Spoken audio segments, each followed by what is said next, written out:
The crowded airport entrance felt unbearable due to the summer humidity. It's just awful.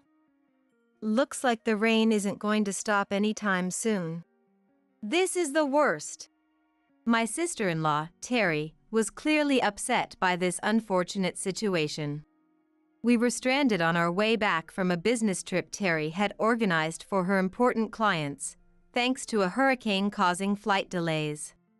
You know, Valerie, if you're a professional tour director, shouldn't you plan trips considering the weather? I was at a loss for words. Terry was the one who decided on the travel dates and destinations. All I did was research the routes and list information about the sites. Of course, I knew there was a chance of a hurricane today. I had even mentioned it to Terry beforehand, but she insisted her clients couldn't change their schedules. After a while, a car pulled up in front of us. My husband, Lex, came over with a small umbrella. Sorry for the wait. Terry, you have work tomorrow, right? You should get home and rest. Valerie, you don't have anything urgent, right? It's only a 3-hour walk from here, good for your health too. That sounds good. Health comes first, Valerie. Lex and Terry quickly got into the car to avoid getting soaked. As I watched them, Lex rolled down the driver's window and yelled, "Hey! What are you doing? Hurry up! I was joking about walking." No, it's fine. I opened the umbrella Lex brought and pointed to a nearby high-rise condo. It was a new, prominent building in the area. Terry and Lex looked at me puzzled from inside the car. It won't take 3 hours, just 3 minutes on foot. I moved into this high-rise condo recently. Terry and Lex half-laughed at my words. Then, they quickly became frantic and started running after me. My name is Valerie, 44 years old. I'm a working wife and a tour director. I used to work for a major travel company, but quit 10 years ago when I got married. Now that things have settled, I plan and promote tours on my own. It's not uncommon for major travel companies to outsource tour directors these days, so my job scope has expanded. I specialize in lesser-known, slightly niche destinations. The places I plan tours to often require multiple transfers on trains and buses or trekking through rugged terrain. At first, many people are hesitant about my tours, but in the end, they usually leave satisfied. Of course, I also handle tours of famous landmarks and have always been popular with older clients, likely because of my gentle demeanor. I had always been close to my grandmother, so I found it easy and enjoyable to talk with older people and listen to their stories. Traveling together to various landmarks created a sense of unity, and though our time was short, we formed close bonds. I felt a sense of fulfillment and pride in my work as a tour director. One day, I was invited to Lex's parents' house. They had just finished remodeling their home, and this was their housewarming party. Lex and I bought a cake for the occasion and headed to their house. This area has really changed a lot, Lex said, narrowing his eyes as he looked around. We got married 10 years ago. And back then, this area was just a barren, desolate lot. It had once been a forest, bought by a real estate company that planned to build condos, but the local residents opposed it. As a result, the empty lot remained for years until recently, when new houses started being built. Well, it's good that the area is becoming more lively, but I wonder if the new residents understand the hardships of living in the countryside. But with a big grocery store nearby, this place might not stay so rural. If more young people move in and the area becomes bustling, it could turn out to be a great place. Yeah, and if the area gets busier, Terry's shop will thrive, which is a good thing. I swallowed my response to Lex's words. Lex's sister, my sister-in-law Terry, runs an apparel shop. She used to have a small store in a prime city location but had to return to the countryside due to rent and other issues. We were worried about her opening an apparel shop in such a rural area, but with the recent population growth, her shop has been booming. More homes and commercial facilities are being built, and Terry proudly proclaimed that her shop was secure. "Hello," we said as we arrived at Lex's parents' house. The remodeled house looked beautiful, and Lex's parents were happily explaining all the improvements and insulation details. I listened earnestly, because I genuinely enjoyed hearing about it. Stories about how the house had improved and what issues they faced were fascinating to me. "Come on, Mom, Dad. Valerie isn't interested in that stuff," Terry said, munching on snacks and drinking beer in the middle of the day. I smiled slightly and replied, "No, it's interesting."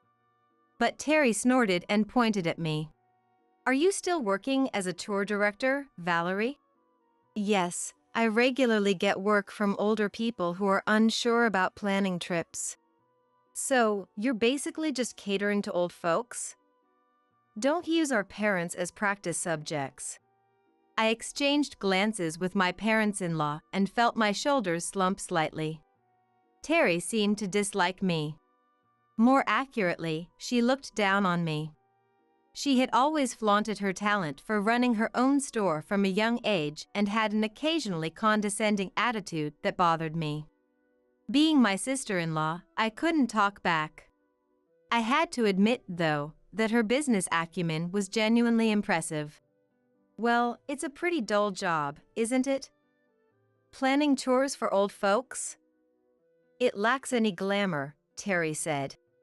"Terry, are you drunk?" Lex asked. "I'm not drunk. I sell clothes that I personally select from overseas in my own store. In other words, I'm selling my own sense of style." "Then Valerie is doing the same thing. She's selling her sense of travel plans that she chooses," Lex retorted. Terry let out an exaggerated sigh. I nudged Lex, trying to signal that I didn't want to engage further with Terry, but he didn't understand and tilted his head in confusion.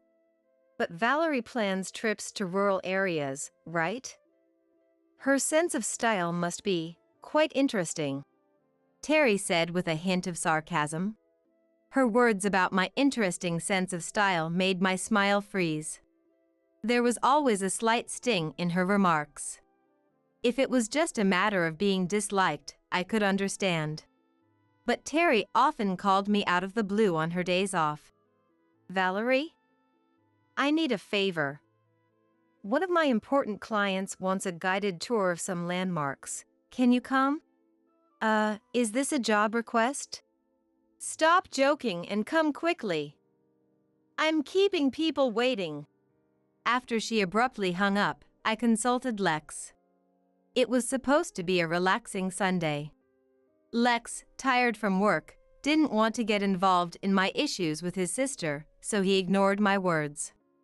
Left with no choice, I drove to where Terry had summoned me. I ended up chauffeuring an elderly couple I had never met before, giving them a free tour of various landmarks. Even though it wasn't a job, I felt it would be rude to be careless, so I treated them with the same care as my paying clients. Terry, enjoying the arrangement, began calling me every weekend to play host to her clients. Feeling this was unreasonable, I confronted Lex. Initially sympathetic, he grew increasingly irritated. "What's the big deal? You hate doing favors for Terry that much?" "I'm a tour director by profession. If she's going to rely on my skills every week, she should at least hire me properly." "Look, you're helping Terry's important clients, and she appreciates it. Isn't that enough?" Our disagreements deepened over time. I believed that regardless of the relationship, work deserved compensation. Lex insisted that gratitude was enough compensation. I argued that monetary compensation was the basic principle of labor. You're so materialistic. Happiness isn't about money.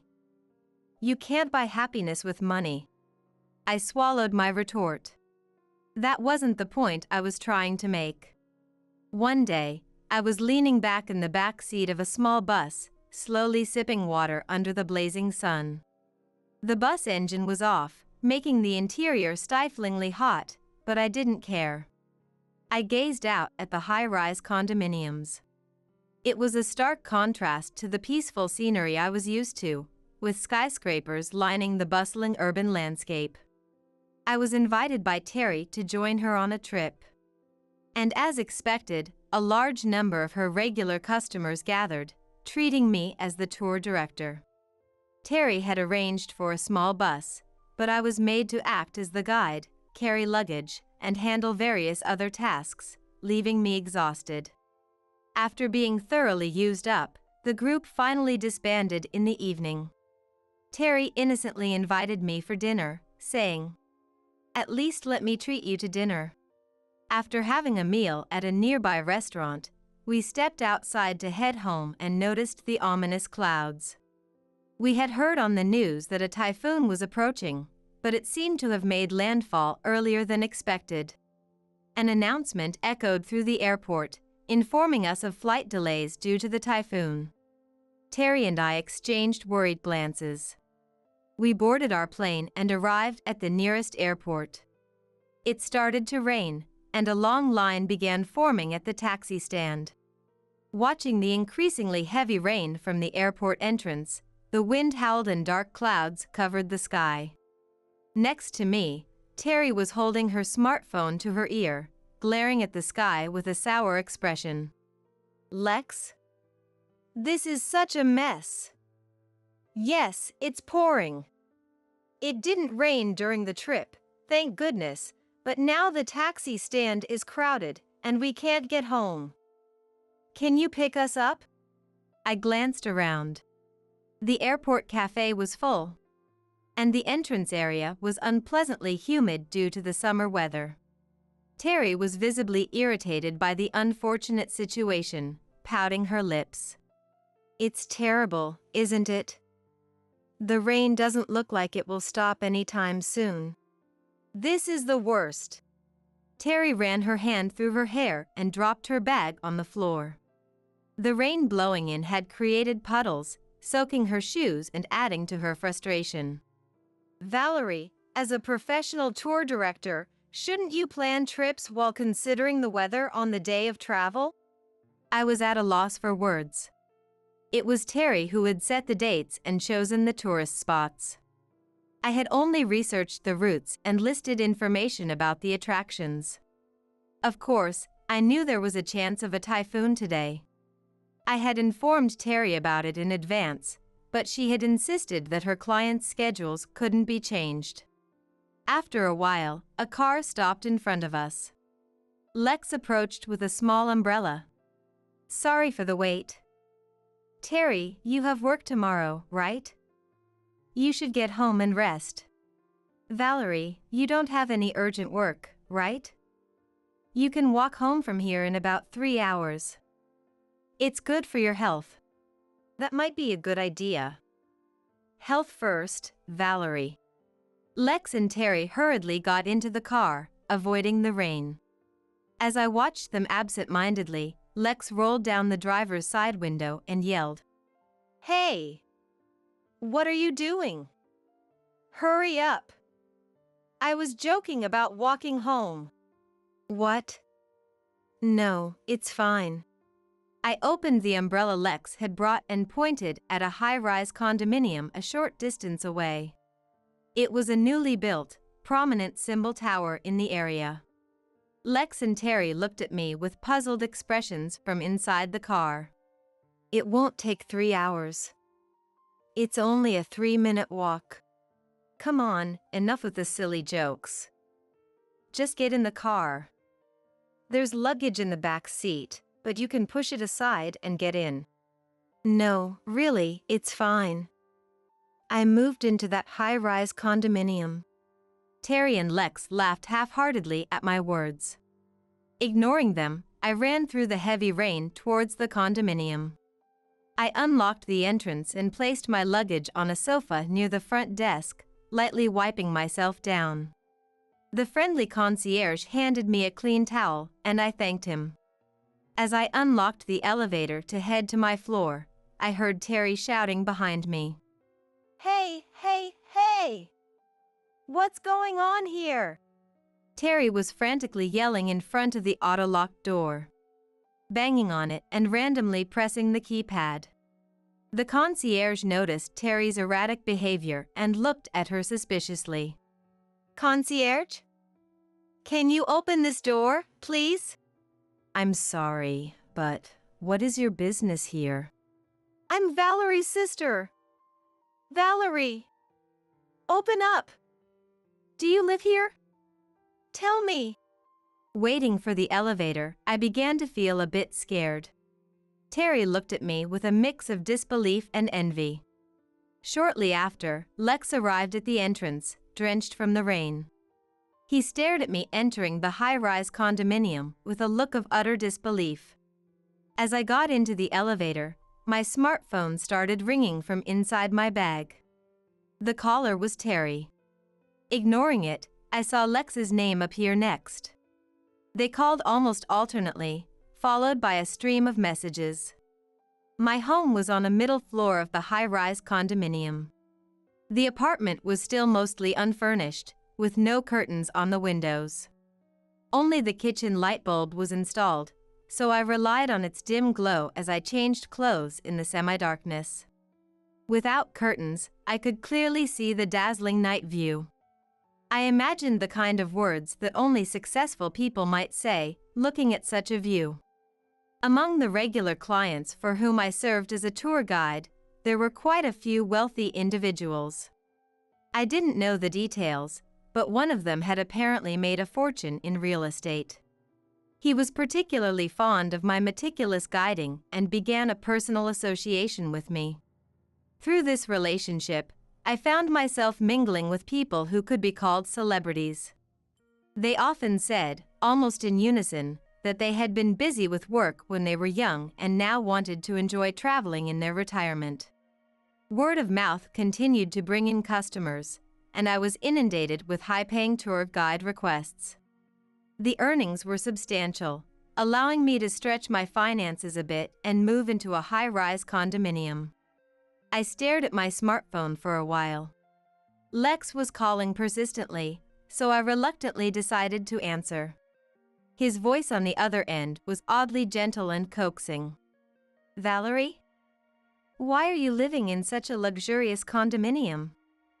Where did you get the money? Have you forgotten something?"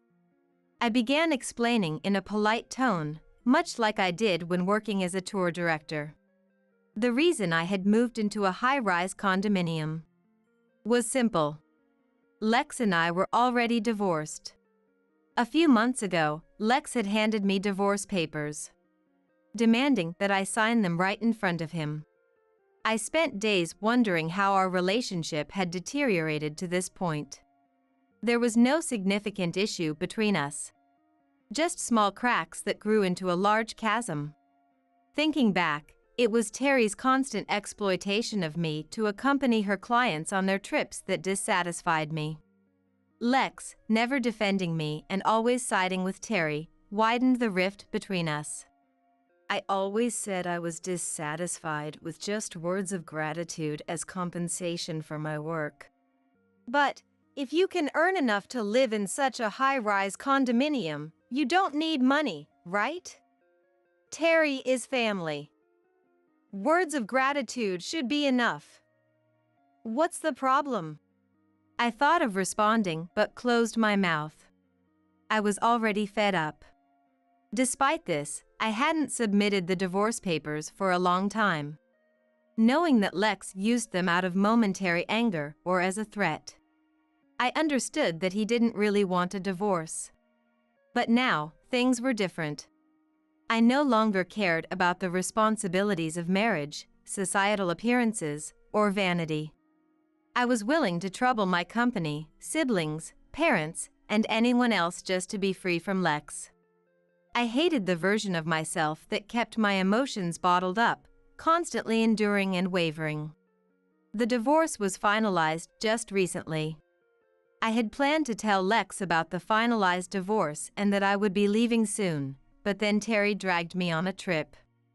Just let me in. We need to talk. Terry, too. Lex pleaded. Why should Terry be involved in a matter between me and my husband? I took the documents from the bookshelf, placed them in a clear file, and left the apartment. When I returned to the entrance, Terry was being held back by a security guard, trying to shake free. But upon seeing me, she suddenly became meek and looked up at me with wide eyes. Valerie, just let me see your place for a moment. It's amazing. How much did it cost? Hey, Valerie. How dare you file the divorce papers without telling me? Sure, I signed them, but really. If you were serious about submitting them, you'd at least consult me first. Lex ranted. Both of them were speaking selfishly, saying whatever they wanted. As far as I was concerned, I had already given up on Lex, and Terry was less than a stranger to me. I took a deep breath and then spoke clearly to settle any lingering issues. Listen. The divorce with Lex is already finalized. Lex, Terry, we are no longer connected. This is disturbing the other residents, so please leave. Wait. You can't just end it like that. We need to talk about the division of assets, given that you're living in such a high-end condominium. Lex countered. I had anticipated this turn of events. I handed the clear file I had prepared to Lex. Inside were records I had secretly kept of the mental anguish caused by Lex and Terry, including footage from hidden cameras capturing their harassment at home. A lawyer had supervised the preparation of these documents, which proved that our marriage had significant issues and that the divorce was justified. It also mentioned that I could claim compensation for defamation in a divorce court. Lex stared at the documents in a daze as I spoke calmly. Those documents. They're just to show that a lawyer is on my side. I'm not actually going to claim compensation in a divorce court. But if I complain about the division of assets. I looked him in the eye and nodded slightly. Lex leaned against the entrance wall and sighed. The rain and wind were gradually calming down, but clouds still hung low in the night sky. Lex muttered, in a tiny voice. It was so quiet that it sounded to me like he regretted not siding with me instead of Terry. Lex, as a husband, you couldn't control Valerie properly. You were always taking Valerie's guide fees from me. Terry accused. What? I exclaimed involuntarily. Apparently, whenever I accompanied Terry as a tour guide, a few $100s were handed over to Lex. In other words, Lex had been secretly taking money while letting me be used by Terry. I had been exploited all along. Suddenly, something snapped inside me. It wasn't anger anymore, it felt like a sense of liberation. Fine, whatever. Divorce is none of my business. Terry said dismissively. Terry, there's something I wanted to talk to you about. I said, trying to keep my tone calm. Terry looked puzzled. She had often visited our house and once left behind a notebook that looked like a ledger. I hadn't understood the numbers written in it. But during my time as her tour guide, I had heard some strange rumors. I happened to meet a lady wearing a brand I know, and we started chatting. We got to talking about prices, and something felt off. I explained. The price she paid at Terry's select shop seemed exorbitantly high. Of course, as a private business, Terry was free to set her prices. But having been to her shop several times, I knew it didn't stock such high-end items. I thought maybe there was a mistake in pricing or misreported sales, which could be a serious issue. I continued. What do you mean? Terry asked, her voice rising. I reported it to the police. I told them about the hidden ledger you left at my house and the suspected tax evasion. At that, Terry lunged at me with a terrifying expression I had never seen before. She grabbed my clothes, trying to push me down, but the security guard quickly pulled her away. She continued to scream insults at me while struggling violently. Within minutes, the police arrived, having already been notified by the condominium security about the disturbance. The scene became chaotic. Terry thrashed and shouted at the officers and security guards, and Lex, trying to intervene, ended up getting slightly injured. In the end, both Terry and Lex were taken away by the police, leaving the entrance quiet once more. I apologized profusely to the concierge before returning to my apartment. I sat in the kitchen, staring at the soft glow of the light bulb. The next day, I focused on preparing for my new life. Terry was detained by the police under suspicion of tax evasion due to the hidden ledger. Lex was released shortly after, but immediately called me, begging, "Please, cancel the divorce." I ignored him. My feelings for Lex were completely gone, and nothing he said could change that. As a result of the investigation, it was found that Terry had been falsifying her sales records, leading to back taxes. The financial hit and loss of trust from the police involvement caused her shop to lose customers rapidly, and it closed within a few months. The additional taxes were substantial, plunging Terry into debt and destroying her reputation as a competent businesswoman. Life is frightening because it can suddenly take a turn for the worse like this. Lex, on the other hand, spread rumors at his workplace that I had divorced him as soon as I started earning enough to afford the high-rise condo.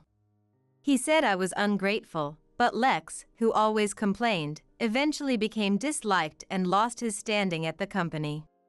Terry even stormed into Lex's company unannounced. She claimed that Lex couldn't properly discipline me, which is why my store went bankrupt. She rampaged through the office, making outrageous accusations. Lex eventually resigned to escape Terry, who came to the office every day begging for money.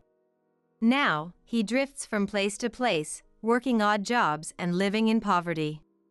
Terry's resentment continues as she goes from one relative's house to another, gathering information in her relentless search for Lex. She is truly a terrifying person. Since then, I've turned my condominium into an office and officially started my business as a tour director. Originally, it wasn't fitting for me to live in such a luxurious condominium on my income alone. From the beginning, I planned to use the condominium as both my residence and office, targeting wealthy clients. The office's location needed to have a certain prestige. An elderly couple, who came to my office, is now chatting in the living room. We are about to discuss new travel plans with them. It's their first overseas trip. I will accompany them and guide them through various landmarks. This is my job. It's the best job, where I feel I shine the most, and I will continue to take pride in it and work hard. Don't you think it's time for a generational change? When you're not feeling well, the younger ones can take over, and there are plenty of replacements for an old woman like you. Exactly. Let the young people handle all the work. I was on the receiving end of such sarcastic remarks again today from Ingrid, my boss who is about 10 years younger, and Tanner, a member of the executive team. I never thought just doing my job would subject me to this much criticism. To be honest, I was feeling at my limit, and even the job I loved was starting to become unbearable. Understood. Then I quit. I won't be coming in from tomorrow. I left my pre-prepared resignation letter on the table and quickly left the office. Whatever happens to that company from now on, it's not my business. Feeling a sense of relief deep down, I realized I was at peace with my decision. My name is Sophia. a 55-year-old single mother. My ex-husband had an affair in his 30s, leading to marital strife and eventual physical confrontations. So I divorced him to escape from him. My daughter Sarah, who was still in elementary school at the time, remembers those days. She told me how hard it was for her to watch, which was confirming to me that getting divorced was the right decision. Afterwards, I threw myself into my work to raise Sarah, hopping from job to job as businesses closed. I was careful not to fall ill, but I had to do everything I could for Sarah's future. I want Sarah to have as many experiences as possible, good or bad. I don't want being a single mother take her happiness away. That's something I've always wished for, even after she became an adult. But Sarah started staying home more, concerned about me. She has been helping around with house chores since she was little, which made her more mature than her peers. I've asked her if she was overexerting herself, but she always smiles and says, "If it can lessen your burden, Mom, it's no problem at all." What a sweet child. To be able to witness Sarah's growth up close and feel happiness. It's a reminder that I can't become complacent in our situation. Sarah's long-term boyfriend also made me feel this way. When he came over to greet us, he turned out to be a kind man who even helps with household chores. This is why I needed a self-improvement as well.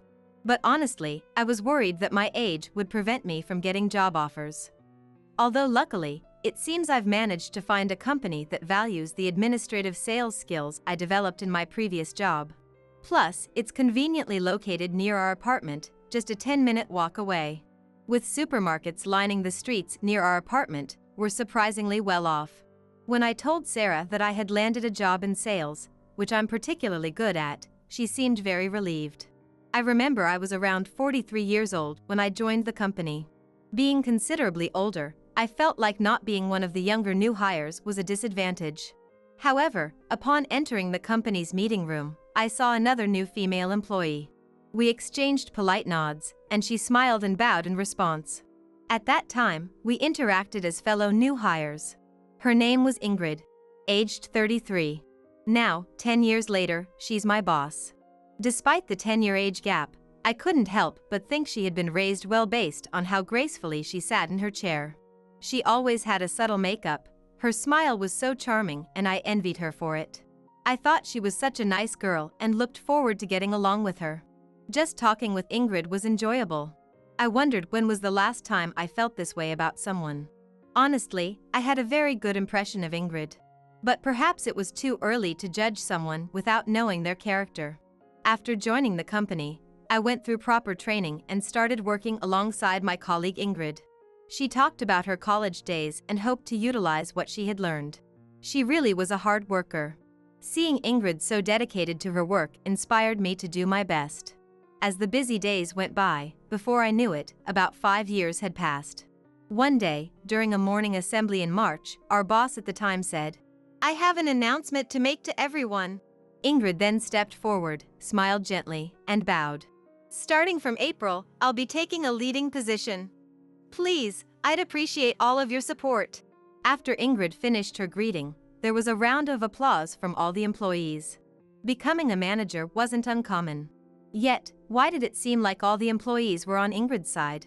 I had my doubts, but it seemed appropriate to celebrate this moment. I too clapped louder than usual, congratulating Ingrid on her new role. By April, when Ingrid turned 38, she had smoothly transitioned into her role as the manager overseeing all staff. As a former colleague, I no longer had to be cautious around Ingrid, who had been promoted earlier. However, since Ingrid's promotion, she started to look down on me. Whether it was work-related or even during breaks, she would dump loads of documents on me. "You have a longer career than I do, so you should be able to finish this easily, right? Good luck, Sophia." Ingrid said this with a dismissive laugh as she handed me the work. Furthermore, upon checking the documents, I found resumes of new hires, which made me wonder if she intended to give me a recruitment role. I couldn't understand what she was thinking. The documents contained many items necessary for administrative work. Not just the tasks I was originally supposed to do, but also duties as a recruitment officer, and it seemed she wouldn't listen to any complaints I might have. However, my previous boss had recognized my skills. Thanks to him, I was entrusted with administrative sales tasks. I felt immense gratitude towards my previous boss, who focused on developing each person's skills based on their strengths. With gratitude, I have been making an effort to complete my work diligently. I couldn't help but to think that dumping work on someone without considering their feelings was questionable. Moreover, some of the documents included tasks that Ingrid was supposed to do herself. What is going on? Confused, I decided to ask Ingrid about it. However, the words that came out of her mouth were unbelievable. You've been working longer than I have, haven't you? If you can't do this much, there's no point in working at all. The notion of Ingrid delegating her tasks to a subordinate. Moreover, the excessive amount of work started to stir anger within me. But causing a scene would solve nothing. I managed a gentle smile and said to Ingrid, I see. You gave me the work because I've been here longer, right? But don't you think it's odd to pass your own tasks on to someone else? Ingrid, looking smug, scoffed at my words. I am your superior. I'd appreciate it if you'd stop talking back. What kind of attitude is that? Ingrid's demeanor had changed completely since she was promoted. It was as if she had become a different person. The reason for this change would become clear later, but at that moment, I had no choice but to suppress my anger. I wanted to voice my complaints, but being an employee, I couldn't afford to be fired. Despite my mixed feelings, I had to endure. One day, we were informed during the morning assembly that an executive will be visiting. An executive, huh? I wondered what kind of person they would be. Then, just after 10 a.m., an unfamiliar man walked in. He was dressed in a black suit, with his hair neatly styled. He didn't look flashy, but his sharp gaze was somewhat intimidating. Standing before the employees, he introduced himself as Tanner, presumably around the same age as Ingrid. I will be serving as an executive here. I've been assigned to this company starting today. I look forward to working with you. Tanner bowed politely and flashed a business smile, charming many of the female staff. It was hard to imagine anyone not liking him at first glance. However, based on my experience, men like him are always two-faced. I thought this because my ex-husband too had a charming smile. He was considerate, willingly participated in household chores, and seemed kind. Yet, I discovered his infidelity while preparing dinner one day. Overhearing a call he claimed was work-related but was actually with another woman. If it had been work, his expression would have turned serious. But instead, he looked happily engaged. This led to a confrontation, fights, and eventually divorce. Fortunately, I had consulted a lawyer before our divorce, leading to a successful claim for compensation in the divorce settlement, which helped me raise Sarah until she came of age. In a way, I had to be thankful to my cheating ex-husband. Back to the story about the company, it seemed that Ingrid, my female boss, and Tanner, the executive, started spending more time together.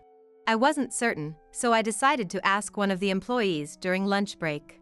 It turned out that Ingrid and Tanner were indeed in a relationship. So, they were considered a couple in their 40s. From my perspective, they were a couple 10 years younger. I didn't want to interfere with their romance, but they were openly flirting in front of everyone, regardless of whether it was during work or in their private time. Honestly, I wished they would save such displays of affection for outside of work. It felt like they were flexing their relationship. While recalling the times with my ex-husband almost brought me to tears. Ingrid approached me, boasting with a proud smile. Despite everything, Ingrid and I were former colleagues. We both liked to speak our minds, so we often had honest conversations. However, Ingrid looked down on me with a sense of superiority, reminiscing about when we first joined the company. As Ingrid and Tanner took on their new roles, and another 5 years passed. I entered my 50s and suddenly started experiencing pain all over my body. Thanks to that, I ended up going to the hospital, where I was prescribed medication. Without it, I would have been unable to maintain my health. For example, if I said I was feeling unwell and needed a day off, I'd be called an old person. And if I asked for help because I was struggling, I'd be told that after working for so many years, I should be able to manage. I wished they could be more considerate. Would speaking out get me fired? There are cases where people are let go at the whim of their boss. To make matters worse, Ingrid publicly announced my age to all employees, portraying herself as a young and attractive woman.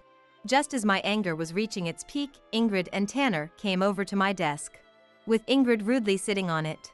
Glaring sharply, Ingrid mockingly laughed and said, "Scary." Tanner, standing beside her, believed only what Ingrid said and looked down on me. "What do you want?" I asked, listening to their request.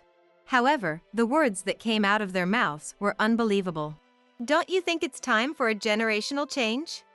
After all, the young ones should be doing it, and there are plenty of replacements for an old woman like you." Exactly. The work should be left to younger people like us. Hearing this, I was shocked. But I realized it was better to leave such a workplace. Looking at them, I smiled broadly and said, "Understood. Then I quit. I won't be coming in from tomorrow." I left my prepared resignation letter on the table and quickly exited the company. Whatever happens to that company from now on is no concern of mine. Thinking this, I felt a sense of relief deep inside. Upon returning home, I immediately contacted not only Sarah but also my best friend, Karen. I just wanted to feel at ease now. I wanted them to hear about what happened at the workplace I had just left. When I called, both of them encouraged me, saying, "You did well." And I couldn't stop the tears of joy.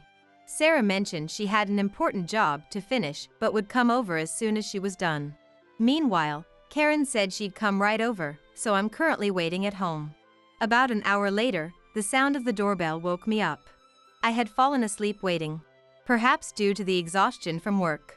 Peeking through the door's peephole, I saw Karen standing there. When I opened the door, Karen hugged me, looking worried. "What happened?" "What do you mean, what happened? I've been telling you since high school to consult with me before reaching your limit." Karen was visibly upset, almost like a mother to me, which made me burst into laughter. She's so kind, like a reliable sister, it's comforting. But I knew this wasn't the time to be fully at ease. Since it was because of those two that I had to quit my job. If I want Sarah to be happy, it would be wrong not to stand up now. As a mother, I should be able to overcome even the greatest obstacles. "It's okay, I'll be okay." Watching me try to regain my composure, Karen, who knows how to be polite when guests come over, said she'd like some tea if I had any. I hurriedly prepared the tea and poured it into cups. "You haven't changed, Sophia." What? Is that a dig?" No, I meant it in a good way." Being told this at such a time was mentally challenging. If it was meant positively, then there's no issue. I prepared my own cup of tea and sat on the sofa. "So, can you tell me about this former colleague and the executive?" Karen's serious look made me realize she wanted to hear the whole story. I decided to tell Karen about everything that had happened with Ingrid Tanner. How Ingrid, who was 10 years my junior and a former colleague, became a boss at the company. How Tanner became an executive at the same company around that time. And how those two apparently started dating and then my harassment increased. After hearing everything, Karen became visibly upset, her fidgeting intensifying. A habit of hers when she's angry, which she has had since we were young. Her husband has told her to work on it, but it's a hard habit to break. Knowing Karen was angry on my behalf was comforting. I wasn't the only one upset. Caught up in my feelings, Karen suddenly grabbed my shoulder and said, "Come work at my hotel." "What?" I was taken aback by Karen's sudden offer. Indeed, I had worked at Karen's hotel a long time ago. Back when I was in my 30s. It's been about 20 years since then, so I assumed Karen's parents had forgotten about me. But that's what I thought. Karen mentioned that her parents wanted to hire me, believing that the hotel would become livelier with me there. The work at the hotel wasn't just about sales, it included cleaning, cooking, and working at the reception. I had experienced a variety of tasks there, and I truly enjoyed that time. It was very gratifying to be thanked with a smile by guests as they left. I had been hoping to do it again, so this offer was very welcome and appreciated. But was it really okay? Would moving to another job so soon after quitting my previous one not be a bother? Even if they welcomed me, I didn't want to end up being looked down upon like I was before. When I voiced these concerns, Karen reassured me that since it was her parents' recommendation, I didn't need to worry about that aspect. Feeling assured that I could work at the hotel without worry, Sarah returned home. I explained the situation to Sarah, and she became as angry as Karen had been. "I won't forgive those two. Mom deserves to be happy," she said. "Thank you," I said, hugging Sarah. I also mentioned that my next job might be at the hotel where Karen serves as the manager. Sarah responded with enthusiasm. I'll do it too. Apparently, she had decided to quit her job as of tomorrow. With that settled, Sarah and I began to prepare. Karen mentioned that there was a dormitory near the hotel for employees, rarely used, and offered to show us. I'm fortunate to have such a great friend. Karen is too good for me. While feeling moved, we managed to get most of our preparations done. The next day, when the doorbell rang and I opened the door, there stood Ingrid and Tanner with distressed expressions. What do they want? If they were here to complain about not being able to handle the work I left behind, I wasn't interested. And of course, even if they asked me to return to the company, I had no intention of doing so. However, they immediately began to apologize profoundly. They were even crying on my doorstep, begging for help. I decided to at least hear them out and invited them inside. Ingrid and Tanner were completely deflated. The pair who had once looked down on me now silent and heads bowed. The sight of this role reversal was amusing, but I held back my laughter. There was no rush to listen to their story. Just to be clear, I've quit the company, so you're just strangers to me now. But remember, I've recorded all your actions and words towards me, I told them, showing them the recordings on my mobile phone. This advice had come from Karen back when I was still employed, suggesting that recording could serve as evidence if needed. It turned out to be quite effective against the two. Stop! I was wrong. It was wrong of me to look down on people. That's not all, is it? You tried to sway the entire staff to your side by taking them to high-end stores, didn't you? Ingrid looked surprised and wide-eyed, as if to say, how did you know about that? I couldn't gather solid evidence, but I managed to hear a story from one of the employees, which I recorded. The employee, a man, told me he went out to dinner because Ingrid seduced him with her charm. Being single, he had some expectations, but they just disbanded right after the meal, without any progress. Ingrid got a raise, and he felt he hadn't grown at all, which disappointed him. There were rumors of other men involved with Ingrid. Such stories seemed to have become somewhat of a rumor. When I explained all this, Ingrid was too shocked to say anything. Tanner, on the other hand, was the one unable to contain his anger, shouting about the presence of other men. I coldly retorted, "You're one to talk." Tanner's assignment to our company was due to his philandering being exposed at his previous job. It was meant to cool him down, sending him to a male-dominated sales department. But his penchant for women only flourished. It was only a matter of time before the president would hear of it. I knew this from a conversation I had with the president, which I also recorded. After playing all my recordings to them, they sat in silence. However, I had something I wanted to ask. So, what do you want exactly? Surprised by my question, they shifted uncomfortably. Tanner spoke up for a mute Ingrid. We're in trouble without a hiring manager. So, we were hoping, you'd come back. No way. It's your job now. I've already found another place to work starting today. You can't demand anything from a former employee, right? Resignation is a right given to employees. If they tried to take that right away, I'd have to act against them as a black company. Upon hearing this, they pleaded, "Please, not that." In panic, I yelled for them to leave and chased them out. I didn't want anything to do with them anymore. Healing the wounds they caused me would be difficult. Closing the door, I let out a deep sigh of relief, tears welling up as I finally felt it was over. Then, the male employee who helped with the recording contacted me. Ingrid and Tanner went back to the company and apparently sought out the president, asking for their managerial and executive roles to be revoked. They confessed everything, expressing concern for me. The previous boss was the current president, who had expressed concern for my health.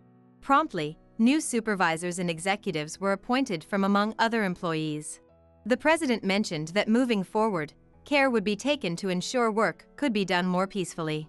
This was communicated to all employees by the president during a morning meeting, leading me to be certain of its truth. Ingrid and Tanner, now demoted to regular employees, were working hard. Tanner, back to being an employee for the first time in a while, admitted he hadn't realized how hard it was.